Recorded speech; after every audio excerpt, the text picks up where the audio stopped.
What do we have here in Oxwall? This time Japan. So Oxwall is an American tool company that was based in Oxford Township, New Jersey.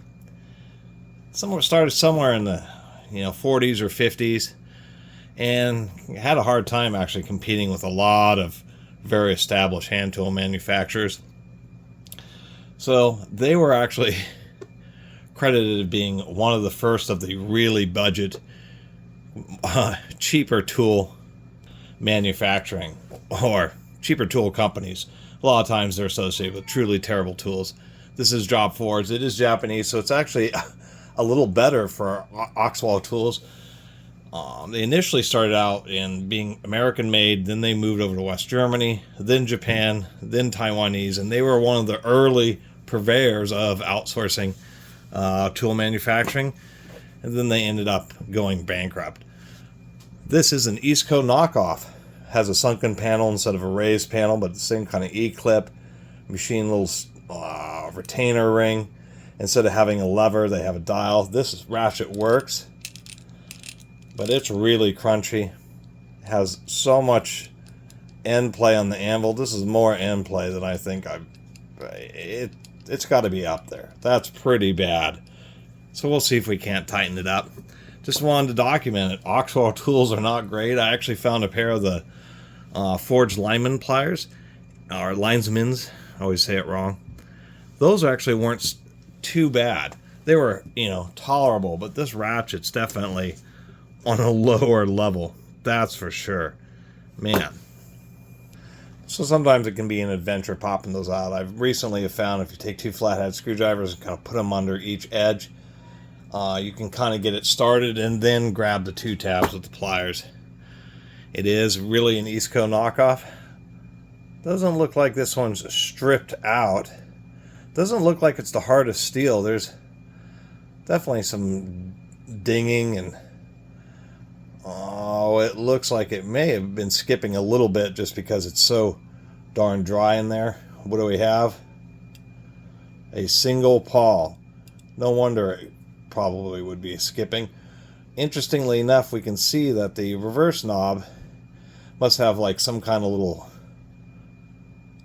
square or little, flat rectangular protrusion to interact with the pawl, because of course the pawl needs to be steel, and this is a cast zinc reverse lever.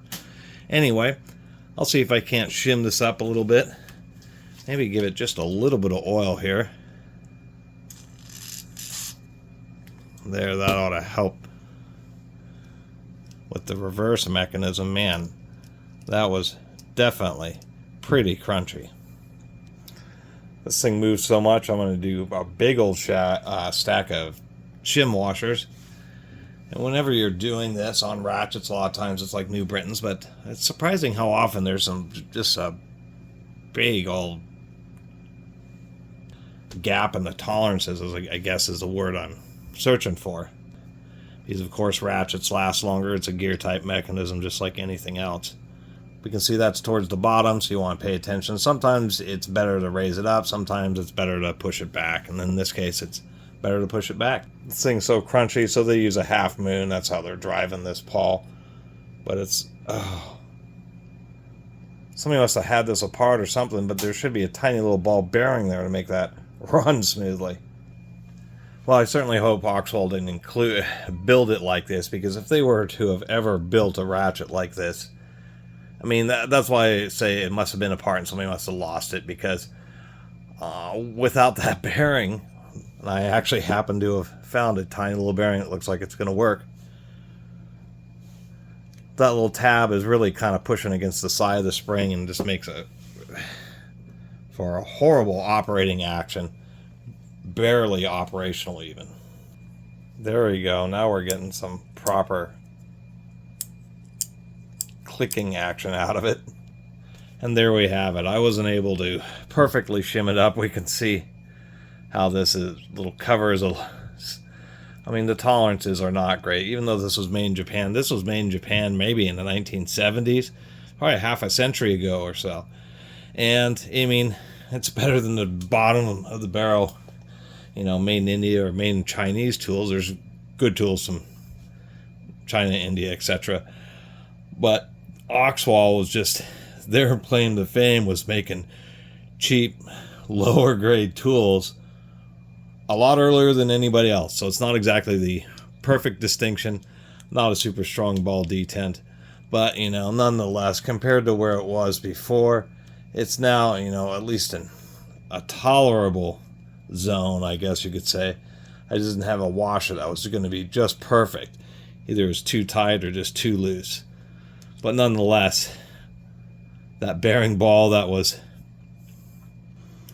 I guess, missing. I actually found like a little piece of brass stuck in the end of the spring, so maybe they had like a little brass button that was pressing against it, but none of that stuff works quite like having a hardened bearing ball that provides much smoother action. And now it actually sounds like a normal ratchet, switches like a normal ratchet. Probably could have compressed the spring a little bit. The back drag's a little stiff, but who knows if that's just low quality machining and it just needs to wear in or what. Anyway, since Oxwall tools were such low quality, there's just not a lot of them around anymore, mainly because they were cheap. They were you could say kind of throwaway tools. They weren't snap-ons. They weren't things that people really wanted to hold on to. And so, you know, whenever there's kids going through an estate or somebody's moving, they say, oh, those old Oxwall tools, and they just toss them or put them in the recycling, or you'd think they'd donate them, but man, I have almost never seen them. So they must have not had very high sales to begin with. Anyway, that's my little video about this old school Oxwall ratchet. Don't get too excited about Oxwall tools, as you can tell by the amount of work I had to just put in this little 1/4-inch ratchet to get it functional enough to actually put in my collection as just part of a piece of tool history. Anyway, thanks for watching.